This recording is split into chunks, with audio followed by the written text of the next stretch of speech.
Reka nongere mbasuhuze mbifurize kugira umugoroba mwiza tariki 25 ukwezi kwa 12 2025. Ikaze rero mu makuru yacu akomeje kugenda avugwa n'itangazo ryihutirwa risowe na guverinoma y'u Rwanda, akaba ari itangazo rireba abanyarwanda bose muri rusange. Uyu munsi tariki 25 ukwezi kwa 12 2025. Inkuru nziza rero ku banyarwanda bose muri rusange, mbere yuko dusoza uyu mwaka wa 2025 ari nako twinjira mu mwaka wa 2026. Mbere yuko tujya kuri iri tangazo, reka mbanze mbahe inshamake makuru yandi agezweho muri aka kanya hirya no hino ku isi. Leta zunze ubumwe za Amerika biravugwa yuko ibiro bya perezida wa Leta zunze ubumwe za Amerika byategetse ko igisirikare cy'iki gihugu gifunga inzira inyuzwamo ibikomoka kuri peteroli bijya cyangwa se biva muri Venezuela mu gihe cy'amezi abiri. Ibi bigaragaza ko ubuyobozi bwa perezida Donald Trump bushishikajwe no guhana igihugu cya Venezuela bwifashishije ibihano by'ubukungu mu rwego rwo gushyira ku gitutu perezida w'iki gihugu Nicolas Maduro kurusha gukoresha imbaraga za gisirikare. Ibiro ntaramakuru byo mu Bwongereza Reuters byagaragaje umuyobozi utashatse ko amazina ye atangazwa yavuze ko hagezweho gukoresha uburyo bw'ibihano n'uburyo rero bwa gisirikare buzakomeza. Yagize ati mu gihe uburyo bwo gukoresha imbaraga za gisirikare bugihari, ubu tugiye kwibanda ku bijyanye no gushyiraho ibihano by'ubukungu kuri iki gihugu kugira ngo intego za White House zigerweho. Uyu muyobozi yakomeje kandi avuga ko gufunga inzira ibikomoka kuri peteroli biva muri Venezuela inyuramo mu gihe cy'amezi abiri bizatuma iki gihugu gihura n'ikibazo cy'ubukungu ku buryo mu mpera zo muri Mutarama 2026 kizemera kugirana amasezerano na Amerika. Bibaye mu gihe perezida Donald Trump wa Leta Zunze Ubumwe za Amerika aherutse gutangaza ko nta bwato bwinjira cyangwa se busohoka muri Venezuela ubutwaye ibikomoka kuri peteroli bugomba gutambuka. Perezida Trump yavuze ko Washington ishaka kwisubiza ibikomoka kuri peteroli ku butaka n'indi mitungo ya Amerika yibwe na Venezuela, ariyo mpamvu rero ingabo z'iki gihugu zizaguma mu nyanja ya Caraïbe. Hashize amezi Amerika yohereje ingabo zayo zirenga 15,000 mu nyanja ya Caraïbe, ubwato bw'intambara 11 ndetse n'indege z'intambara muri iki gihugu. Bano bakuru mu buryo bw'icamake kugira ngo tujye kwitangaza bimaze gushyirwa hanze na guverinoma y'u Rwanda. Reka mbabwire ko Alliance Fleuve Congo M23 n'ingabo za RDC byahanganiye muri Fizi mbere yo kwinjira muri Noheli. Ingabo za Repubulika Iharanira Demokarasi ya Congo zifatanyije na Wazalendo byahanganiye bikomeye cyane muri centre ya Makobora muri teritwari ya Fizi mbere yo kwinjira mu munsi mukuru wa Noheli. Iyi mirwano irije umunsi wose kuri wa 24 kuza 25 yabereye mu duce twinshi cyane tugize iyi centre turimo Makobora ya mbere, Makobora ya kabiri, Kiringi na Kirambe, hifashishije intwaro ziremereye cyane na drone z'intambara. Abaturage benshi bo muri Makobora no mu bice bihana imbibi na Bangui, Kasenya, Makobora ya mbere bahunze ku 24 kuza berekeza mu bice bitekanye birimo umujyi wa Uvira uri mu majyaruguru. Amakuru ava muri Fizi ahamya ko ingabo za Repubulika Demokarasi ya Kongo ziri kongerwa muri teritwari cyane cyane mu gace ka Swima na Munene, indege n'ubwato nibyo biri kuzigeza muri iki gice. Abarwanyi ba AFC 23 nabo bari kongerwa mu bice iri huriro rirwanya ubutegetsi bwa Repubulika Demokarasi ya Kongo rimaze iminsi rigenzura cyane cyane nka Makobora mu gukaza umutekano wabyo. Kuri 25 kuboza nta mirwano yumvikanye muri Makobora, abaturage bagiye gusenga biziza umunsi mukuru wa Nohel. Reka rero duce mu gihugu cy'u Burundi kugira ngo tubone kugaruka ku itangazo ryacu. Mbabwire ko leta y'u Burundi yasabye abaturage kudatunga simukadi za societe z'itumanaho zikorera mu Rwanda, imenyesha abazabirengaho ko bazahanwa kuko bazafatwa nk'abagambanira igihugu cy'u Burundi. Ubutumwa bwatangiwe mu nama yahuje urubyiruko rwo mu ishyaka rya CNDD-FDD imbonerakure yabereye muri stade ya Busoni here mu ntara ya Nyarunazi tariki ya 17 Ukuboza 2025. Iyi nama yahuje imbonerakure zirenga 2,000 zaturutse muri komine ya Busoni na Kirundo mu ntara ya Butanyerera yegereye uturere two mu ntara y'Iburasirazuba mu Rwanda, ni ukuvuga ndetse n'iy'amajyepfo mu gihugu cy'u Rwanda. Urubyiruko rwakoze imyitozo ngororamubiri, ruhabwa imyitozo y'ibanze ya gisirikare, rwigishwa no kurasa, rumenyeshwa ko u Rwanda ari umwanzi ubangamiye umutekano w'u Burundi. Inama y'imbonerakure yitabiriwe n'umuyobozi wazo wa muri Butanyerera, Lieutenant Colonel Ritadi Abel Manirakiza uyobora iperereza muri ntara, Salvatore Harihoze ndetse n'uwo uhagarariye ibiro by'umukuru w'igihugu mu Burundi. Lieutenant Colonel Ritadi Manirakiza niwe wavuze ko umurundi wese uzafatwa na simukadi yo mu Rwanda azahanwa bikomeye nk'umugambanyi w'igihugu, kandi ko n'ufitanye umubano n'abanyarwanda azahanwa. Uwo munsi Perezida Evariste Ndayishimiye w'u Burundi yayoboye indi nama y'umutekano yitabiriwe n'abarimo Minisitiri w'Ingabo, Umugaba Mukuru w'Ingabo n'abandi bofisiye bakuru mu gisirikare yabereye ku cyicaro gikuru cy'igisirikare i Bujumbura. Amakuru yizewe aturuka i Bujumbura ahamya ko abitabiriye iyi nama bemeranyije ko u Rwanda ari umwanzi ukomeye cyane w'u Burundi, banzura ko ibikorwa byo kongera ingabo ku mupaka byongerwa mu rwego rwo gukaza umutekano nk'uko amakuru akomeza kugenda abivuga. Ikaze mu makuru yacu ku buryo burambuye rero, reka mbabwire ko hari impinduka mu gusaba icyitwa equivalence izajya iboneka mu minsi 10 aho kuba imyaka. Ni mu Rwanda rero ni inkuru ishimishije cyane ku banyarwanda bose, babwira ko ikigo cy'igihugu gishinzwe amashuri makuru HEC cyatangaje ko guhera ku wa 24 ukuboza 2025 gusaba icyangombwa cyemeza ko impamyabumenyi yatanzwe na kaminuza n'amashuri makuru yo mu Rwanda yo mu mahanga yakoreshwa mu Rwanda bizajya bikorerwa ku rubuga Irembo. Hashize igihe kinini cyane hagaragazwa ibibazo birimo itangwa ry'icyangombwa kizwi nka equivalence, birimo ubukererwe bukabije mu kugitanga, bamwe bakavuga ko batagihabwa kandi bujuje ibisabwa. Hari abantu bagiye bagaragaza ko bashobora kandi kumara n'imyaka irenze 2 bategereje equivalence batarazibona, ku buryo bibagiraho ingaruka mu kazi bagakabura cyangwa se kugahatanira bikaba ikibazo. Raporo y'umugenzuzi mukuru w'imari ya leta yagaragaje ko mu basaba iki cyangombwa harimo n'abashobora kandi gutegereza igihe kigera ku minsi 405. Ibyo byaterwaga ahanini n'uko nta gihe ntarengwa cyateganyijwe. Iyi raporo yagaragaje ko kuva 2021 kugeza 2024 HEC yakiriye dosiye 28,043 z'abasabye icyangombwa, ariko ko abagihawe ari 21% gusa. Mu Gushyingo 2025 abasenateri basabye Minisiteri y'Uburezi na HEC gukemura ibibazo. HEC ihizeza ko bitarenze muri Kamena 2026 ibi bibazo bizaba byakemutse. Ku 24 Ukuboza umuyobozi mukuru wa HEC Dr Kadozi Edouard yatangaje ko guhera uwo munsi gusaba iki cyangombwa ndetse no gusuzuma ubusabe bizajya bikorerwa ku ikoranabuhanga, kandi ugisaba azajya akibona mu minsi 10 gusa y'akazi. Kandi Dr Kadozi yagize ati iyi systeme yibanda ku bipimo by'uburezi, icyizere ikigo gifitiwe n'umwimerere mu gihe cyo kugenzura ndetse no gusuzuma impamyabumenyi zitangirwa mu mahanga. Ku ikoranabuhanga hari ibyangombwa usaba equivalence atazongera kandi gusabwa, birimo iby'inzira, icyangombwa kigaragaza ko wemerewe kwiga muri kaminuza cyangwa se ishuri rikuru ryo mu Rwanda, n'amasezerano y'akazi ku bashaka gukorera mu gihugu cy'u Rwanda. Abasabaga iki cyangombwa mu Rwanda nta kiguzi kandi batangaga, ariko kubera nyine aya mavugurura umunyarwanda ufite impamyabumenyi yakuye mu mahanga azajya yishyura 60,000 y'amafaranga y'u Rwanda, umunyamahanga yishyure amadolari 120. HEC yasobanuye ko mbere yo gufata icyemezo cyo gushyiraho ubwishyu yabanje kandi gusuzuma uko mu bindi bihugu byo mu karere bigenda, isanga nta gihendo kirimo kuko ahandi bayarenza. Dr Kadozi yatangaje ko abasaba iki cyangombwa bazajya kandi bishyura kubera ko HEC izajya yifashisha abantu bo mu nzego mpuzamahanga zigenzura umwimerere w'impamyabumenyi, kandi ko izajya ibishyura andi azifashishwa mu mikorere y'urubuga rw'ikoranabuhanga.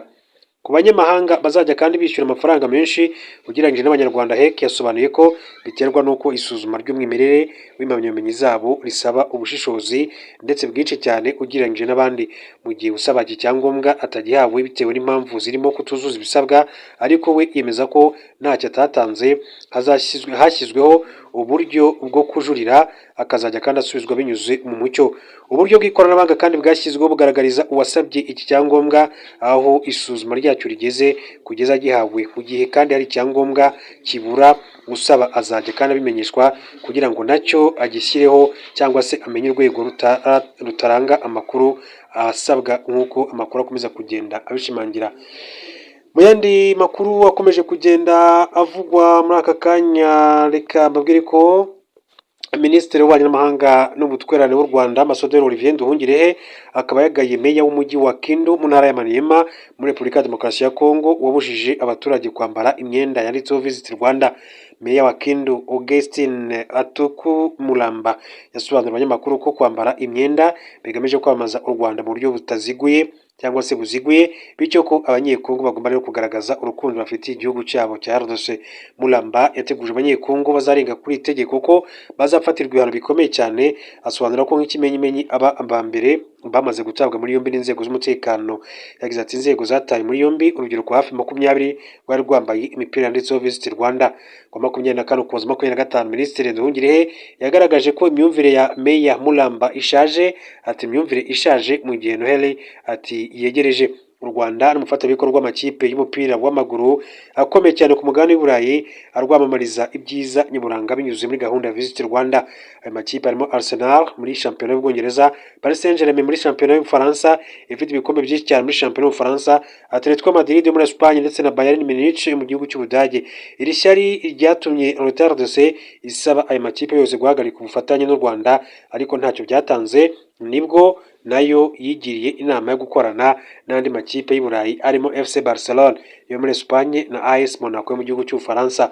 U Rwanda rwaguye ubufatanye n'amakipe bugera no ku bakina indi mikino nka basketball ndetse na football yo muri Amerika kuva muri 2025. Los Angeles Clippers na Los Angeles Rams zamamaza Visit Rwanda y'u Rwanda. Akaba rero ari Minisitiri w'Ububanyi n'Amahanga n'Ubutwari n'u Rwanda Ambasaderi Olivier Nduhungirehe yasubizaga umuyobozi muri Repubulika ya Demokarasi ya Kongo wabuzaga abaturage kuba bakambara imyenda iriho kwamamaza u Rwanda cyangwa se iriho ikirango cya Visit Rwanda.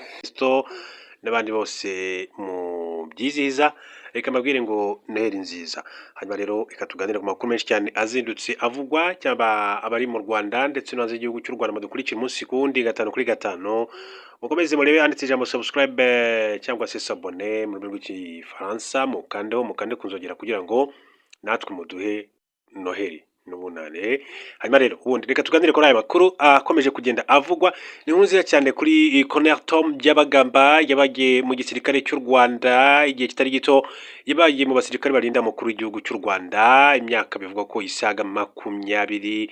Akaba rero yaraje kugira gucya aza kujya mu nkiko za gisirikare, aza gufungwa, afungirwa muri gereza nkuru yo ku Murindi ifungirwamo abasirikare. Hanyuma rero anamburwa amapeti yose ya gisirikare n'impeta zose za gisirikare yarwaniye nk'uko yagiye abivuga kenshi cyane akurikiranyweho ibyaha bitandukanye.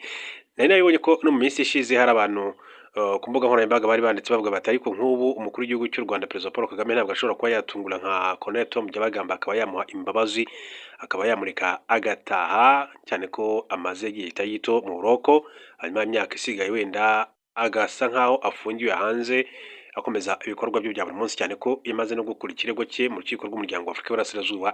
N'abantu babyibazagaho. Hanyuma mu buryo butunguranye cyane, reka nze nkubwire mu buryo bw'inshamake andi makuru y'ingenzi, hanyuma tubone kugaruka kuri iyi nkuru itunguranye kuri Colonel Tom Byabagamba, uyu musirikare ukomeye cyane wabanye n'abandi mu rugamba rwo kubara igihugu cy'u Rwanda no guhagarika jenoside yakorewe Abatutsi mu mwaka w'1994. Reka maze ngwe inshamake rero y'amakuru y'ingenzi ariko mu buryo bwihuse cyane kugira ngo tugaruke ku nkuru yacu yihutirwa. Mbabwire ko mu gihugu cy'u Burundi basa nkaho bari mu cyunamo. Amakuru aravuga yuko Uburundi bwapfushije undi musirikare mukuru cyane warashwe na 23, umusirikare w'umurundi Lieutenant Colonel Patrice Manirakiza wamaze hafi ibyumweru bigera kuri 3 avurwa ibikomere yakuye mu gitero yagabweho na drone y'intambara y'ihoro rya AFC-M23 rirwanya ubutegetsi bwa Repubulika ya Demokarasi ya Kongo. Yapfuye mu gitondo cyo kuri 24 Ukuboza 2025. Lieutenant Colonel Manirakiza rero yarasiwe muri centre ya Ruvungi mu ntara ya Kivu y'Amajyepfo mu gitondo cya tariki ya 6 Ukuboza, akomereka bikabije. Icyo gihe yari ku cyicaro cya bato ya 18 y'ingabo z'u Burundi zoherejwe muri RDC. Umusirikare akimara kuraswa yacyuwe mu Burundi bwangu na ajyanwa mu bitaro bya Tanganyika Care biri mu byakiriye inkomere nyinshi cyane z'abasirikare b'iki gihugu Burundi barwaniraga muri Burasirazuba bwa RDC. Byagaragaye ko abaganga bo muri ibi bitaro batashoboraga rero kuvura Colonel Manirakiza kuko ibisebe byakomeje kubora aho gukira. Aba baganga kandi basabye ko ajyanwa kuvurirwa mu Buhinde, ariko ubuyobozi bukuru bw'igisirikare bwarabyanze. Makuru ava i Bujumbura yemeza ko ari abandi basirikare benshi cyane bakiriwe n'ibitaro bya Tanganyika Care bamaze iminsi bicwa n'ibikomere bakuye ku rugamba kubera kubura ubuvuzi bukwiye. Uru rugamba rwabereye mu bice byo mu kibaya cya Ruzizi mu ntangiriro z'uku kwezi, rwapfiriyemo abasirikare benshi cyane mu Burundi, abandi benshi bafatwa mpiri, abarokotse basubira mu gihugu cyabo cy'u Burundi. Lieutenant Colonel Atanaze Minane yapfuye tariki ya 4 Ukuboza, nawe yarashwe na drone ya AFC-M23 ubwo yamusangaga mu gace ka Rubarika. Abasirikare bagera kuri 3 kandi bamurindaga nabo baje gupfana nawe, uko amakuru akomeza kugenda abishimangira.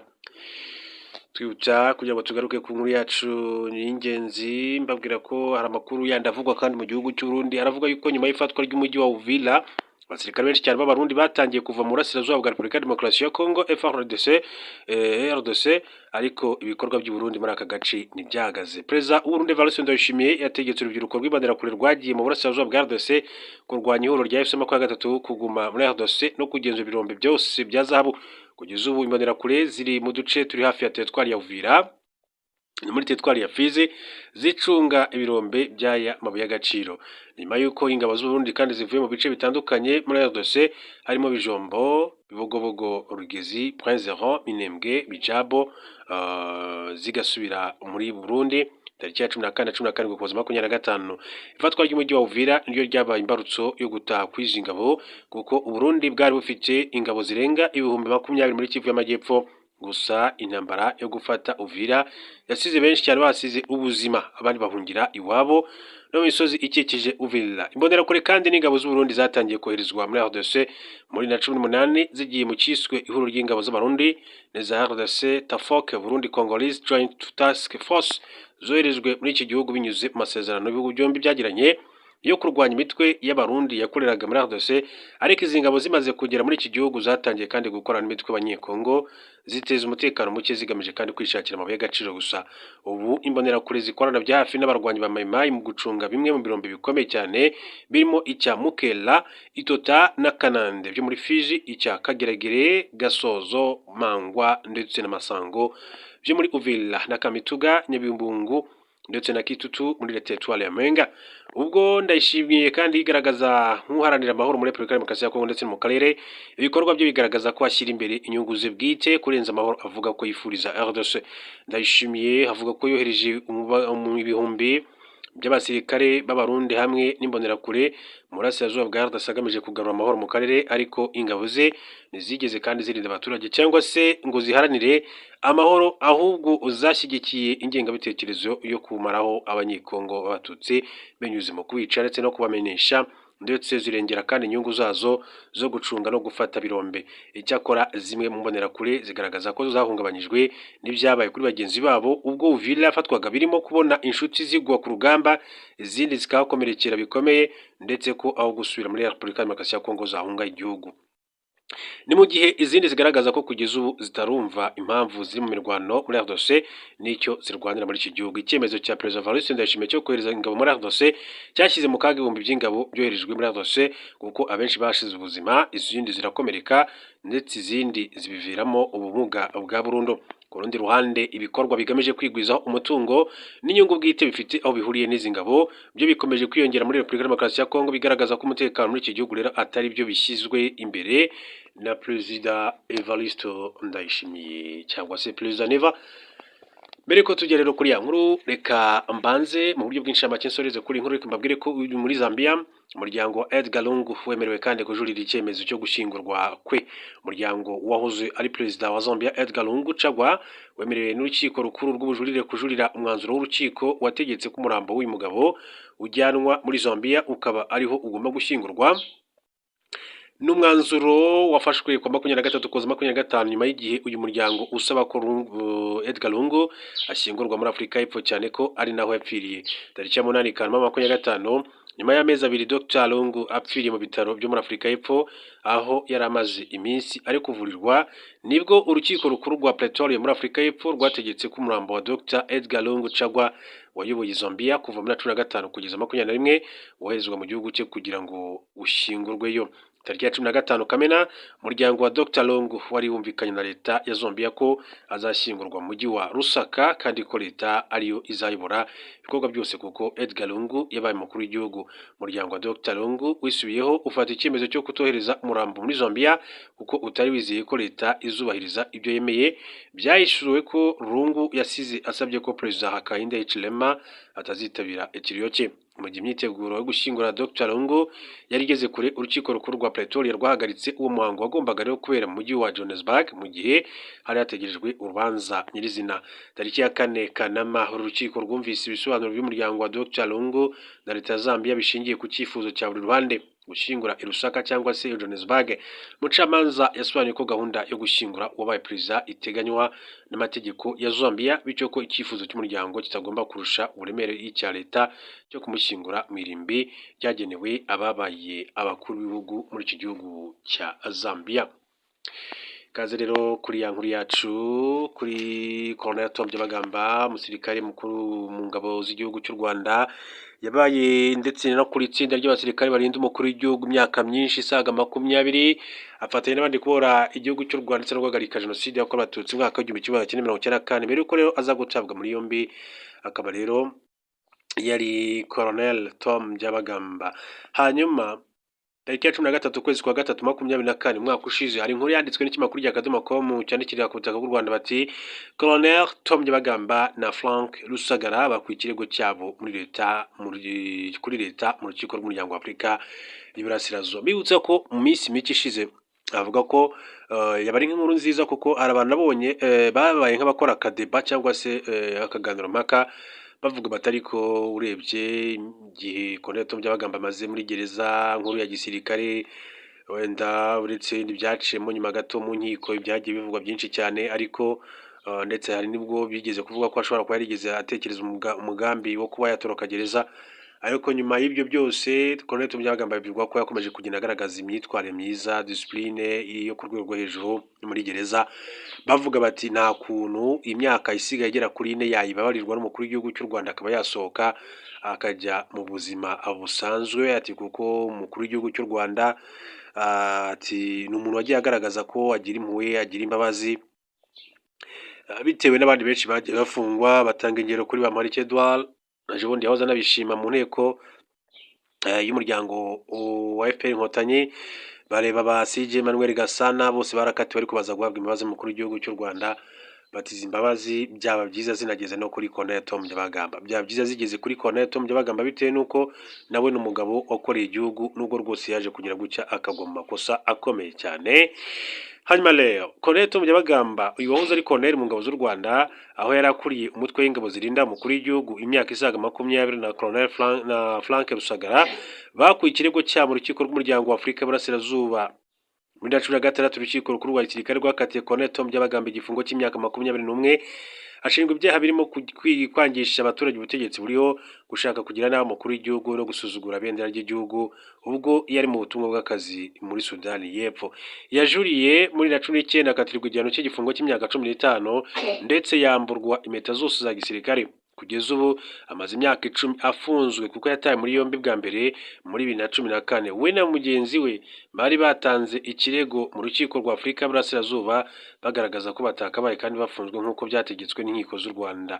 Abo bombi bari barakatiwe igifungo cy'imyaka 21 na 20 mu rukiko rukuru rwa gisirikare, ariko urukiko rw'ubujurire rwaje kukigabanya rukigira imyaka igera kuri 15. Kuri Colonel Tom Byabagamba hiyongeyeho undi mwaka, kuko muri 2020 urukiko rwisumbuye rwa Nyarugenge rwamuhamije icyaha cyo kwiba rumuhanisha igifungo cy'umwaka umwe.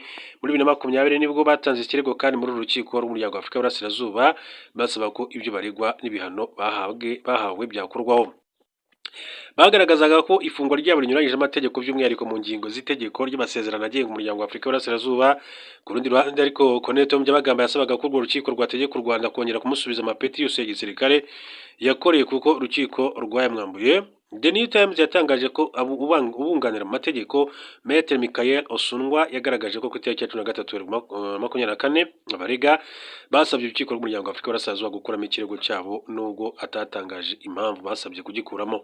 Inteko y'abacamanza ari 5 yafashe icyemezo cyo kwakira ubwo busabe no guhagarika dosiye. Abantu benshi cyane rero kuva icyo gihe bahise batekereza ko hari imirije amatora imbere y'umukuru w'igihugu cy'u Rwanda, batekereza ko ashobora kuba yaba ari nk'ubusabe bahawe ko bagomba kuvana icyo kirego muri urwo rukiko kugira ngo wenda bazabashe guhabwa imbabazi z'umukuru w'igihugu.